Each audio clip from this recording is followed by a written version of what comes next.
ને મિત્રો મજામાં? મિત્રો મેથ્સના સમની અંદર એકદમ સહેલો સમ, અને હવે તો તમે માહિર થઈ ગયા છો, ફટાફટ સમ ગણી લો છો. આવું પૂછાયેલું કે x1 x2 અને x3 આંકડાઓની સરેરાશ 14 છે.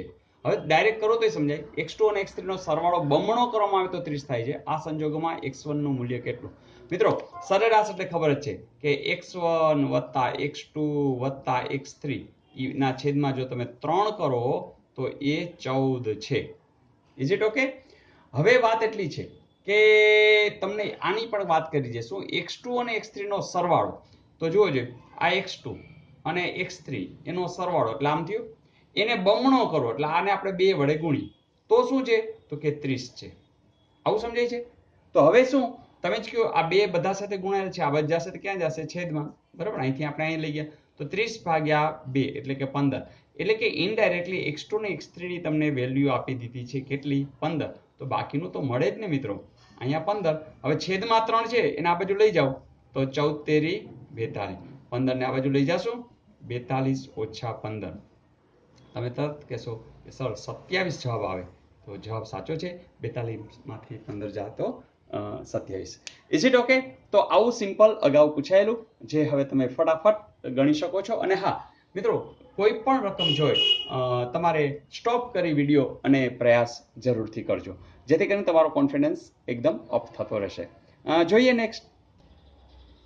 ત્યાર પછી માત્ર સૂત્ર આધારિત આ પ્રશ્ન પૂછાયેલો કે નળાકારના ઘનફળનું સૂત્ર. વી એટલે વોલ્યુમ, બરાબર. અંગ્રેજીમાં વી એટલે વોલ્યુમ, વોલ્યુમ એટલે ઘનફળ, એટલે વી સંકેત. અને તમને ખબર છે ક્ષેત્રફળમાં એરિયા, બરાબર, ઇંગ્લિશમાં એરિયા કહેવાય એટલે એ જનરલી વપરાય છે. પણ મિત્રો નળાકારનો આકાર તમને ખબર છે. અહીં પણ ત્રિજ્યા હોય છે, જેને આપણે આર કહીએ છીએ. અહીંયા હાઇટ હોય છે, જેને આપણે એચ કહીએ છીએ. તો સૂત્ર યાદ છે મિત્રો? તમને ખબર છે કે આનું સૂત્ર શું થશે? તો કે પાઈ આર સ્ક્વેર એચ. તો આવું સૂત્ર ક્યાંય આપ્યું છે? જરૂર આપ્યું છે. તો મિત્રો આ યાદ રાખજો. અને બીજી વાત કે દાખલા તરીકે શંકુ આપેલો હોય અને ત્રિજ્યા છે એ સેમ આપી હોય. મિત્રો ફરીથી અહીંયા આર છે, તો આનો ત્રીજો ભાગ એવી કલ્પના કરજો. તો શંકુ હશે તો શું આવશે? 1/3 પાઈ આર વર્ગ એચ. તો આ પણ શંકુનું પણ ભેગું યાદ રાખી લેજો. તો મિત્રો સાવ સહેલું છે, બસ એક વખત યાદ રાખી લો. અને હા, સૂત્ર તમને યાદ ન રહેતા હોય તો મેં સ્પેશિયલ વિડીયોઝ તૈયાર કર્યા છે. આવા ક્ષેત્રફળ ઘનફળના તમામ સૂત્ર એકદમ રમત કરતા કરતા આવડી જશે. પ્લેલિસ્ટમાંથી જરૂરથી જોઈ લેજો. જોઈએ નેક્સ્ટ. મિત્રો આ 2 અંકોની એક સંખ્યાનો એકમનો અંક x - 1 અને દશકનો અંક x + 1 હોય તો સંખ્યા કઈ? આવું પૂછ્યું છે. તમને ખ્યાલ છે કે જ્યારે 2 અંક હોય, જેમ કે આપણે લખીએ 47, તો તમને આ પણ વાતની ખબર છે કે આને આપણે શું કહીએ છીએ? એકમ. અને આને શું કહીએ છીએ? દશક.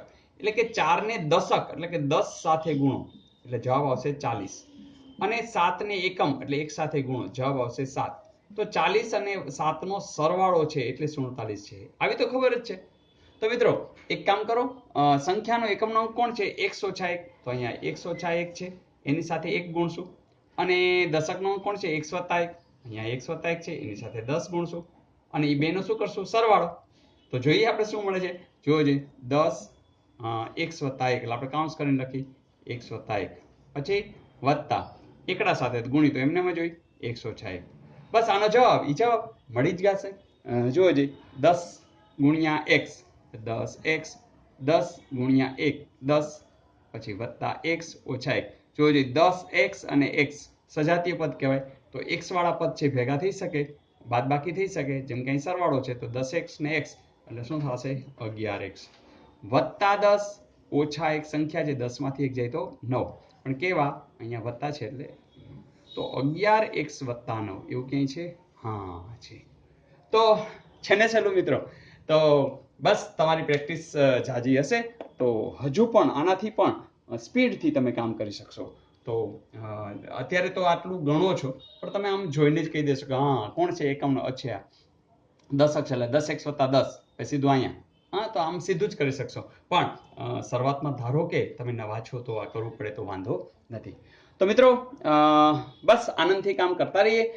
તલાટી, કોન્સ્ટેબલ, જીપીએસસી દરેકમાં મેથ્સ તો આવવાનું જ છે. અને મેથ્સના ધીમે ધીમે પછી અઘરાસમ પણ આવશે, વિભાગવાર પણ આવશે.